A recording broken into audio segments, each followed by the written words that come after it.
The email arrives at 11:47 p.m. on a Tuesday, just as I'm closing my laptop. After another 12-hour shift at County General Hospital, the subject line makes my heart stop. Rhodes Medical Scholarship. Final decision required. Southwest. I'm Isabella Mitchell, 27 years old, fourth-year surgical resident in Portland, Oregon. My hands shake as I click open the message, though I already know what it says. I've known since last week, when Dr. Harrison pulled me aside in the surgeon's lounge. Congratulations, you've been selected as the recipient of the $150,000 Rhodes Scholarship for Advanced Surgical Training. Please confirm acceptance by Friday, 5 p.m. $150,000 full funding for a 2-year fellowship at Johns Hopkins, the opportunity that would transform my career from competent general surgeon to elite specialist. The opportunity my younger brother, Marcus, applied for using my research.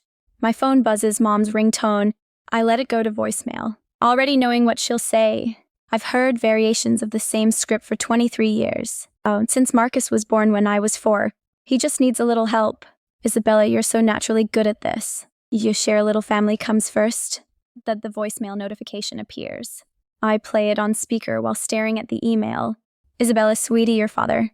And I want to talk about Marcus's application. We know there's been some confusion about the research data, but this fellowship would be life-changing for him. He struggled so much with his residency. You're already established. Can you just consider stepping aside? If call us back, this is important. Consider stepping aside. I pull up my brother's application, the one I wasn't supposed to see, but accessed through my hospital's research database. Every graph, every data point, every innovative surgical technique. Mine 3 years of weekend lab work, 18 months of patient outcome tracking. My clinical trial results from the novel laparoscopic procedure I developed, all submitted under his name. I scroll through our family text chain. Dad's message from this morning. Marcus's interview went well. The committee seemed impressed with his research. Aunt Linda so proud of Marcus. And this scholarship will change everything. Nothing about my application. Nothing about my research being stolen. Because they don't know I applied too. The Rhodes committee doesn't award 2 fellowships to siblings. They had to choose between us. They chose me because my application included something Marcus didn't have. The original research notebooks with my handwriting, dated entries spanning 3 years, and witness statements from lab technicians who watched me develop the procedure. I close my laptop and stare at my reflection in the darkened screen. Tomorrow I have a choice to make. Accept the scholarship I earned, or sacrifice it for the brother who stole from me. The morning, Trauma Bay smells like disinfectant and strong coffee. I'm reviewing patient charts when Dr. Clara Morrison, the chief surgical resident, appears beside me with 2 cups of coffee. You look like death, she says, sliding 1 cup toward me. The good kind of death, though. Like you were up all night celebrating something. Not celebrating, I take the coffee gratefully. Processing the Roth Scholarship, she says, and it's not a question. Word travels fast in surgical departments. Congratulations, by the way. That fellowship is insane. Hopkins' vascular program is legendary, thanks. The word feels hollow. Clara leans against the counter, studying my face. No, we've been friends since intern year. Bonded over 18-hour shifts and impossible patient loads. She knows my family dynamics better than most. What aren't you telling me? She asks before I can answer. My phone buzzes. Marcus, video call. I decline it. Within seconds a text follows. We need to talk about the scholarship. Answer your phone. Clara's eyebrows rise. Your brother. He applied for the same fellowship using my research. The words hang between us in the sterile air. Clara's expression shifts from confusion to understanding to fury in the span of 3 seconds. He stole your research, every bit. I found his application in the database last week. 3 years of my work submitted under his name. Did you report it? I shake my head. I submitted my own application instead, with proof the research was mine. Original notebooks witness statements. Dated lab entries. Clara sets down her coffee cup carefully. And you won and I won. So what's the problem? I pull up my phone, showing her the family text chain from last night. Messages pouring in from aunts, uncles, cousins, all congratulating Marcus on his amazing achievement. Plans for a celebration dinner. I pride in his groundbreaking research. They don't know I applied, I say quietly, and they definitely don't know I won. When are you telling them? Friday, the acceptance deadline. I have 3 days to decide if I'm going to keep what's mine or hand it to him to maintain family peace. Clara's response is immediate and sharp. That's not a decision, Isabella. That's extortion. My pager goes off. Trauma, incoming GSW to the abdomen. I pocket my phone and head for the trauma bay. Beat the weight of the decision following me like a shadow. Behind me, Clara calls out, "Don't you dare give that up, not for anyone." The hospital cafeteria at 2:00 a.m. is a strange, ecoliminal space occupied by exhausted residents, security guards ending their shifts, and nurses stealing 15 minutes of peace. I'm picking at a sad-looking Caesar salad when my phone vibrates, not a text. This time a call from Dad. I answer, already bracing. "Hi, Dad, Isabella." His voice carries that particular tone. Half disappointment, half strategy. "Your mother told me you haven't returned her calls. I've been on call 72 hours straight." This is about Marcus, I figured. Silence stretches between us. In the background, I hear Mom's voice, muffled but urgent. Dad's covering the phone, whispering something back to her. How we received some disturbing news. He finally says the roads committee called Marcus today. Said there were irregularities in his application. My heart pounds, but I keep my voice steady. What kind of irregularities? They're questioning whether the research is actually his. Someone submitted evidence that suggests the work originated from a different researcher. That's concerning, Isabella. Whoa, his voice sharpens. Did you have something to do with this? I set down my fork, the plastic clattering against the tray around me. The cafeteria continues its quiet rhythm, oblivious to the moment that's about to shatter. My family. I applied for the same fellowship. I say using my own research because it is my research. Dad. Every data point, every clinical trial, every innovative technique, I spent 3 years developing. That laparoscopic procedure, Marcus took my notebooks and submitted my work as his own. That's not Dad starts. But I cut him off. I have proof. Original research notebooks with my handwriting. Lab entry logs with my badge scans. Witness statements from technicians who watched me develop the procedure. Time-stamped photographs of my surgical technique. Progression, should I go on? Another long silence. I hear Mom's voice again. Louder now. Is that Isabella? Let me talk to her. Your brother worked incredibly hard on his residency. Dad says, ignoring Mom's demands. This fellowship would give him the credibility he needs. You're already a strong surgeon. Do you really need this too? The question lands like a slap. Do I need the fellowship I earned by doing the actual work? Yes, Dad. I do. You're being selfish. I'm being honest. There's a difference. I end the call before he can respond. Wednesday morning brings an emergency family text chain created by Mom that includes me, Marcus, both parents, and Uncle Wade, Dad's older brother, usually deployed for serious family matters. If family meeting tonight, 7 p.m., our house, non-negotiable, Mom. I'm in the middle of closing an appendectomy. When the texts start flooding in through my surgical loops, I watch Dr. Morrison glance at my buzzing phone. On the supply cart, then back to me. Everything okay, she asks. Managing the laparoscopic camera. Family drama, I say, placing another suture. They want a meeting tonight. You going? Probably have to. Uncle Wayne's involved. That means they're bringing out the big guns. After surgery, I check my phone. 17 messages in the family chat. I scroll through them quickly. Marcus. This is a misunderstanding that needs to be cleared up. Dad, we need to present a united front to the committee. Uncle Way family reputation is at stake here. Mom, Isabella, please just come talk to us. Nothing about the stolen research. Nothing about accountability. Just concern for Marcus's reputation. And the family image. I'm about to pocket my phone when a separate text comes through from Marcus directly. You really going to destroy my career over this? I'll look like a fraud. My thumbs hover over the keyboard. 23 years of being the responsible older sister. The one who helps, the one who sacrifices. The one who makes things easier for everyone else. Wars with the woman. I've become the surgeon who earned her position through actual merit. I type back, you'll look like a fraud because you committed fraud. That's not my problem. His response is immediate. Mom's blood pressure is through the roof. Dad's not sleeping. You're tearing this family apart. The old guilt tries to surface. That familiar weight pressing on my chest. But something's different this time. Maybe it's the 3 years of surgical training that taught me to cut away diseased tissue, to save the healthy parts. Maybe it's the exhaustion of always being the one who gives in. I text back, I'll be at the meeting, but I'm not changing my mind. Clara finds me in the resident lounge 20 minutes later. You look like you're preparing for battle, I say, pulling up the Roads Committee's email on my laptop. And this time I'm bringing receipts. The Mitchell family home in Northeast Portland looks exactly as it did when I left for college. 9 years ago, the same meticulously maintained front yard, the same red door with the brass knocker, the same sense of being a museum exhibit, traditional Asian American family. Circa due de Uncle Wes. Mercedes is already in the driveway when I arrive. At 7:03 p.m., strategically 3 minutes late. Small rebellion, but it helps. Inside they've arranged themselves like a tribunal. Dad and Uncle Way on the main couch, Mom in her usual armchair.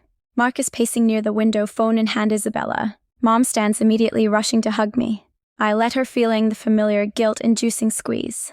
Thank you for coming, this has been so stressful. I imagine it has been, I say carefully, neutral. Uncle Way gestures to the empty chair across from them. The defendant's seat. Sit, please. We need to discuss this situation rationally. I sit, placing my laptop bag beside me. I agree, rational discussion is important. Dad clears his throat. The Roads Committee contacted Marcus again today. They're requesting additional documentation. About the research origin, this is becoming a serious problem. It's already a serious problem. I counter, the research was stolen. That's fraud. Stolen is a strong word. Uncle Way interjects his English, carries the slight accent of someone who immigrated at 40, unlike Dad, who came at 12. Marcus consulted your notes. Siblings share resources. This is normal, consulting notes. And submitting someone else's 3 years of research as your own are very different things. Uncle Way. Marcus stops pacing. I improved on your initial idea, expanded them. The application included my own analysis, built entirely on my data. I interrupt my clinical trials, my surgical technique development, my patient outcomes. Tell me, Marcus, which patients did you actually operate on using the procedure? How many laparoscopic surgeries did you perform? To generate your data, he looks away. The silence answers everything. Mom leans forward, hands clasped. Isabella, sweetie, you know, Marcus has struggled with his surgical confidence. His program director has noted he needs more assertiveness in the OR. This fellowship would give him credibility, help him establish himself by claiming my work, by getting the support he needs. Dad corrects. You've always been the naturally talented one. Things come easier to you. Marcus needs this more than you do. The old narrative. The same script I've heard since childhood, repackaged in a new crisis. Actually, I say, opening my laptop. I need it exactly as much as I earned it. I open my laptop and pull up a folder I've labeled Fellowship Evidence. The family leans forward, except Marcus, who's gone pale. Let me show you what the Roads Committee received from me. I say, projecting calm. I don't feel first. My original research notebooks. I turn the screen toward them, showing scanned pages of my handwriting.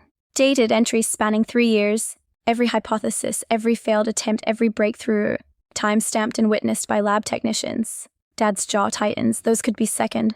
I continue pulling up another file. My hospital badge entry logs. Every weekend I spent in the research lab. 237 Saturdays and Sundays over 3 years.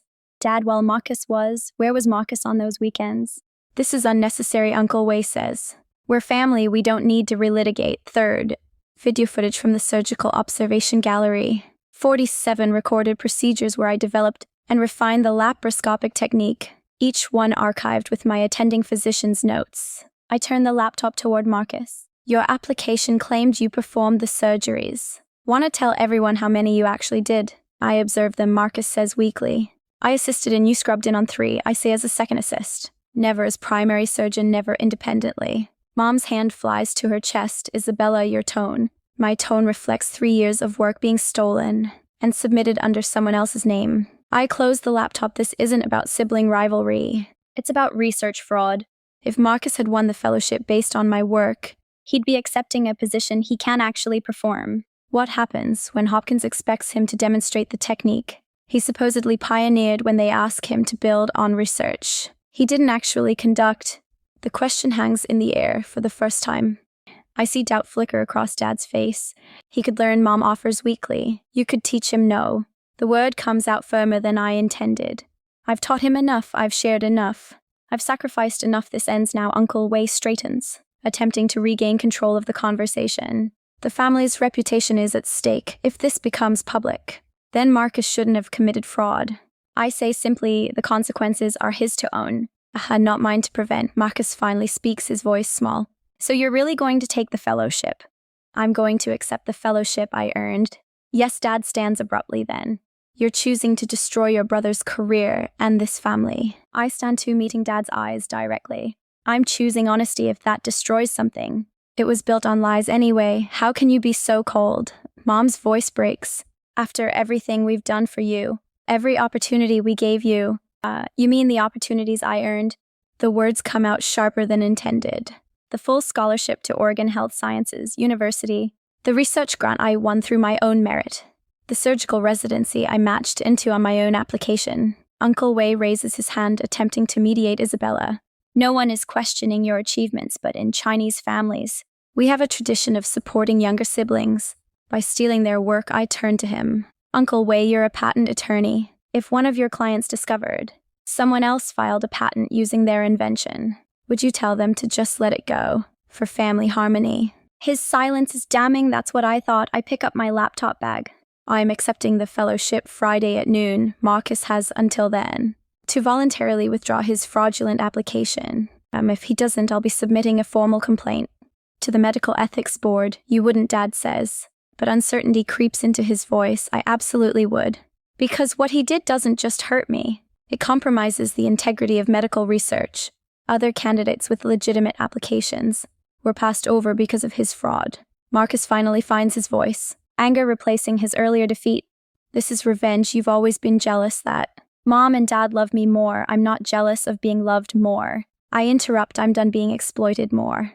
There's a difference. I head for the door. Behind me, Mom calls out, if you do this, don't expect us to attend your fellowship ceremony. Don't expect family support. I pause at the threshold, hand on the brass doorknob. The weight of that threat should hurt more than it does. I've been functioning without family support for years. I say quietly, I'll survive. In my car, I sit in the darkness for 5 minutes, letting the adrenaline drain. My phone buzzes with a text from Clara. How'd it go? About as well as expected. I'm accepting the fellowship. Good. You free tomorrow? Someone wants to meet you. Who? Dr. Reeves from Hopkins. She's in town, heard about the situation. Wants to buy you coffee. Dr. Sarah Reeves is nothing like I imagined. At 56, the director of Hopkins' Advanced Surgical Fellowship Program wears jeans and a blazer to our Thursday morning coffee meeting, her gray streaked hair pulled into a practical ponytail. You look terrified, she says, shaking my hand. Don't be. I'm not here to grill you. We settle into a corner booth at a cafe near the hospital. She orders an Americano. I get chamomile tea.